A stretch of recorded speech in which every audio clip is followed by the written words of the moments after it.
Hello everyone, welcome to News Mongolia on MNB World. It's Monday, October 24th. I'm Batsir Namshar.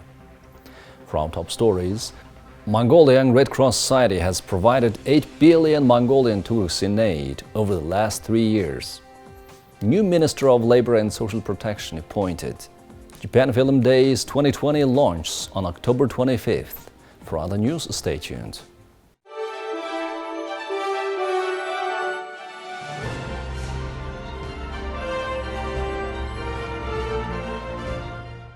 Over the last 3 years, the Mongolian Red Cross Society has provided assistance and 8 billion MNT in aid to 460 households, including food and essential items.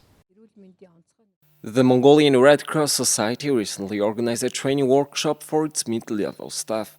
Workshops on disaster resilience are organized twice a year.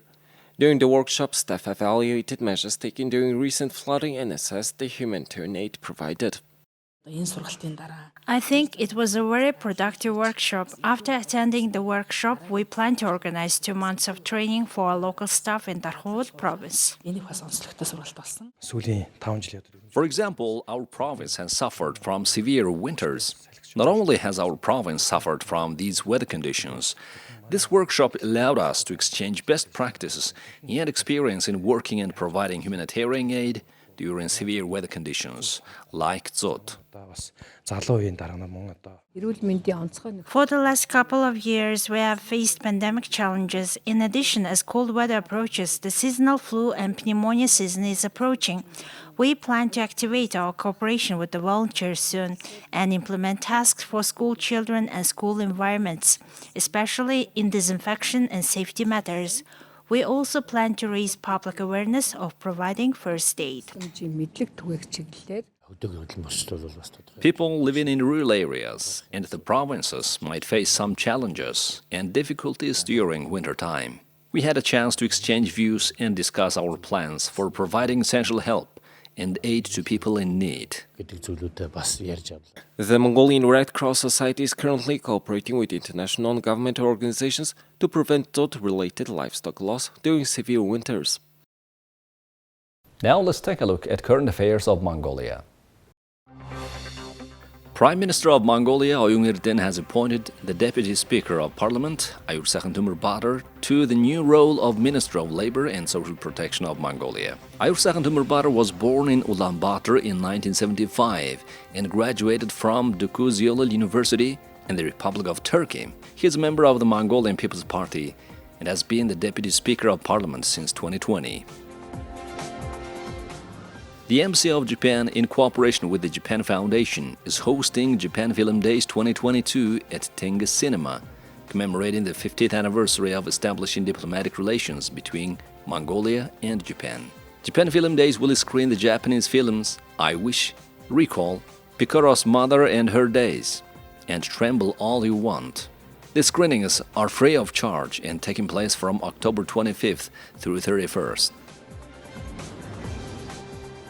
Ambassador Extraordinary and Plenipotentiary of Mongolia, accredited to the Republic of San Marino, Narantonglik Tsirndorj presented her letter of credence to the Captain's Regent of the Republic of San Marino, Her Excellency Maria Luisa Berti, and His Excellency Manuel Chavada, on October 20th.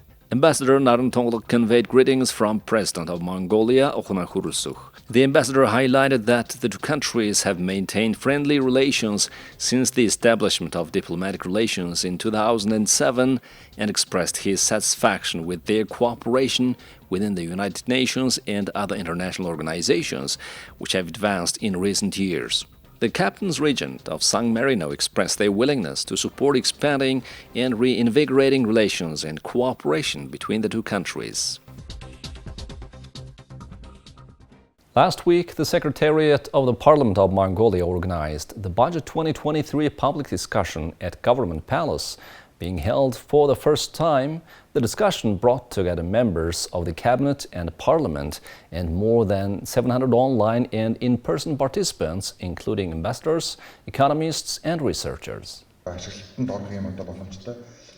At the beginning of the discussion, it was emphasized that citizens' opinions regarding the 2023 budget were taken into account through the e-Parliament and the Parliament electronic systems. Prime Minister Oyurtun Lofsunamsara presented in detail the policies and concepts adopted by the government in developing the 2023 budget, the futures of the 2022 budget year, the external and internal factors faced by society and the economy, and the measures to be taken to avoid an economic crisis in the future. The 2022 budget was mainly targeted at the recovery of the economy to overcome the pandemic crisis, highlighted the Prime Minister. First of all, it is most important for Mongolia in the coming years to ensure the macro balance of the economy and keep the economic growth stable at around 5 to 6%. The government has also paid particular attention to bringing the inflation rate, which currently stands at 15%, down to single digits and limiting price increases. During the discussion, the government also presented in detail the implementation of the austerity law and the intensification of the new revival policy. He also expressed his views on the measures being taken by the government to bolster the revitalization of priority sectors and major projects planned to dramatically reduce traffic congestion. You're watching News Mongolia on MNB World. Now let's take a look at the currency exchange rates provided by Mongol Bank.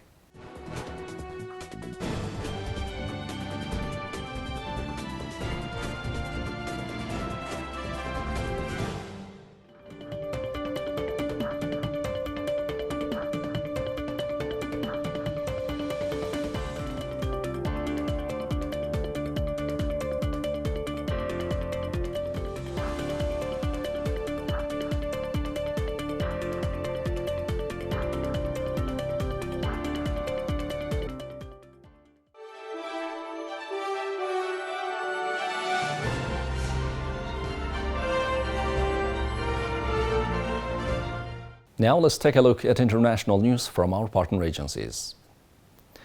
Former British Chancellor of the Exchequer, Rishi Sunak, on Sunday confirmed he planned to make a bid for the Conservative Party leadership. Sunak is front-runner to replace Liz Truss as Prime Minister, as he has garnered the public support of well over the 100 nominations needed to qualify for the race. This puts him well ahead of his two main rivals, former Cabinet Minister Penny Mordaunt and ousted former Prime Minister Boris Johnson. Above all, what we need is stability, we need professionalism, we need to move this country forward from a position of great difficulty, and Rishi's the right guy to do it. What this country needs is a fresh face, someone that can unite the Conservative Party and get things to work in this country. I have held 9 ministerial roles, 3 in Cabinet. I was a minister before Rishi Sunak was even elected to Parliament. But more importantly than all of that, I've got real life experience. I know what people are going through right now because I've been there. I know how complicated their lives are getting, how stressful they're getting, what it's like to scrabble together your pennies to get your fare to work. That is why I'm running to be Prime Minister of this country, because people deserve a leader that understands the life that they lead. Of all the candidates, well, and there aren't very many, but of the 3 of them, Penny is the one who people will instinctively rally around. You know, we're already talking about the possibility of the other 2 doing a deal to try and unify the party. Penny doesn't need to do deals to unify the party and stabilise the government. Because of what she stands for and because of the work she's done, she can do that herself. And that, I think, makes her the strongest candidate.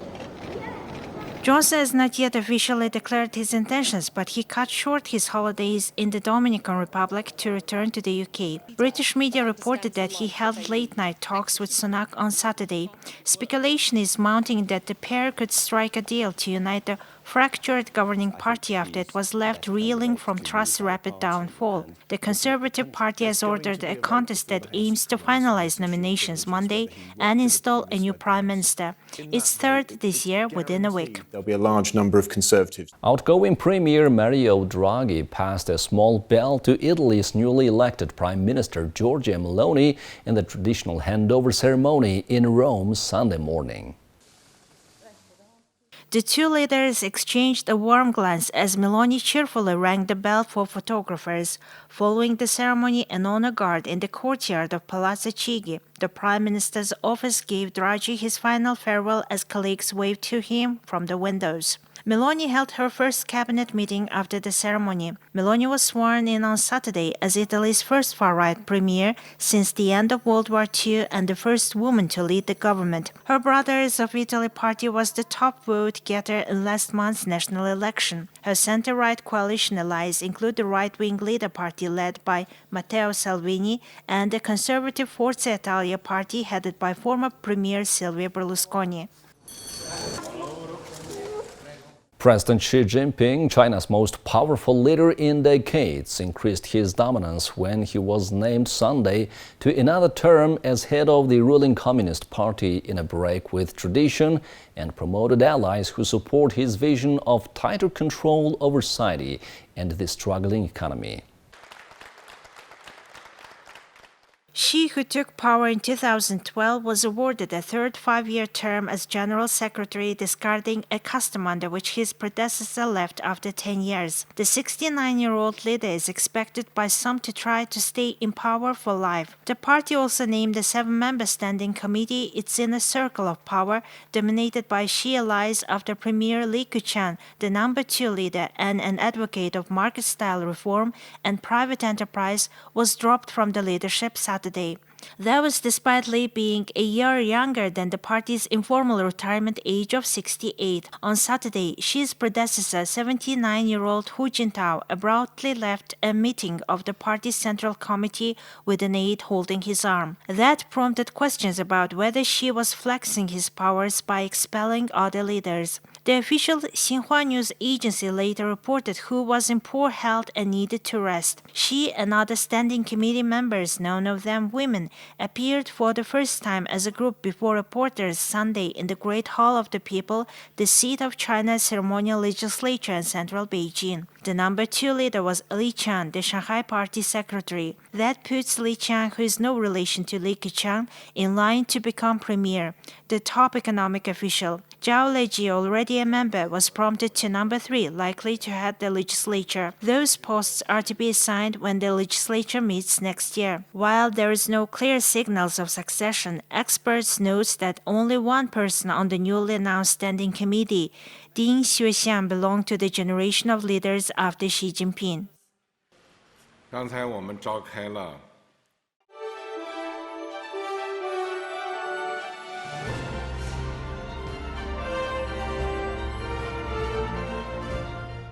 Now let's take a look at our regular feature on sports. In a climatic top 10 showdown before they both head to 4-4 for the WTA finals, Jessica Pegula claimed her second career singles title with a straight sets victory over Maria Sakkari at the Guadalajara Open Akron. Jessica Pegula romped to the first WTA 1000 title of her career on Sunday as the number 3 seed from the United States took down number 4 seed Maria Sakkari of Greece 62-63 in the Guadalajara Open Akron final. In the top 10 showdown with both players looking for their first WTA 1000 crown, their first title of the year and their second career title overall, it was Pegula who triumphed with consistent depth and power, zipping through the final in 70 minutes of action. Pegula improves her win-loss record in the WTA main draws this year to 41-17. Only 2 players have won more WTA main draw matches than Pegula in 2022. World number 1 Iga Świątek and world number 2 Ons Jabeur. World number 5 Pegula had to save 3 match points in her first contest of the week following a first-round bye against reigning Wimbledon champion Elena Rybakina in the second round. But Pegula got through the peril and went on to defeat 4 Grand Slam champions in a row, Rybakina, Bianca Andreescu, Sloane Stephens and Victoria Azarenka, to make her second WTA 1000 final of the year. Pegula saved her best for last, dropping only 12 games in her last 2 matches of the week. Since the start of 2021, Pegula has won more matches at WTA 1000 events than any other player on tour. She increased that total to 39 WTA 1000 match wins over the last 2 seasons with Sunday's victory. Max Verstappen passed Lewis Hamilton late to earn a record-tying 13th win of the season at the United States Grand Prix on Sunday and delivered a victory to honor the memory of Red Bull team founder and owner Dietrich Mateschitz. The win continued Verstappen's run of dominance in 2022. He had already clinched the season championship in Japan 2 weeks earlier. Sunday's win tied him with Michael Schumacher's and Sebastian Vettel for most in the season, with 3 races still to go. Of course, it was all looking great up until that pit stop, and then we had to work for it a little bit harder than we would have liked. But luckily, everything worked out, and we got back into the lead with a few laps to go. It was, like I said before, tough weekend for us, and this is like, I think, a typical race Dietrich would have loved to see.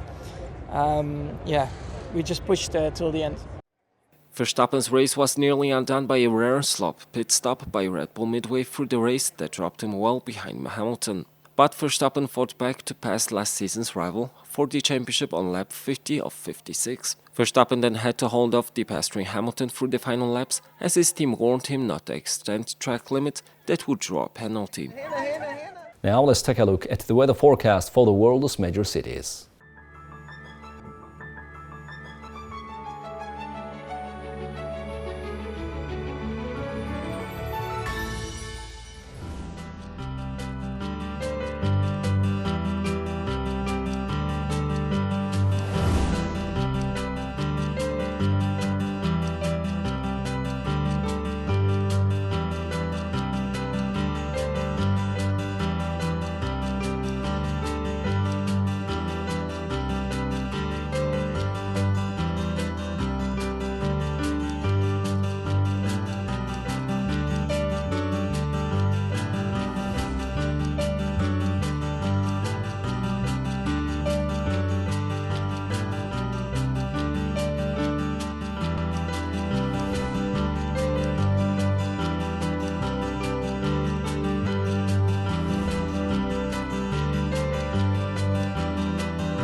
Well, that's all for today. Thank you for staying with us.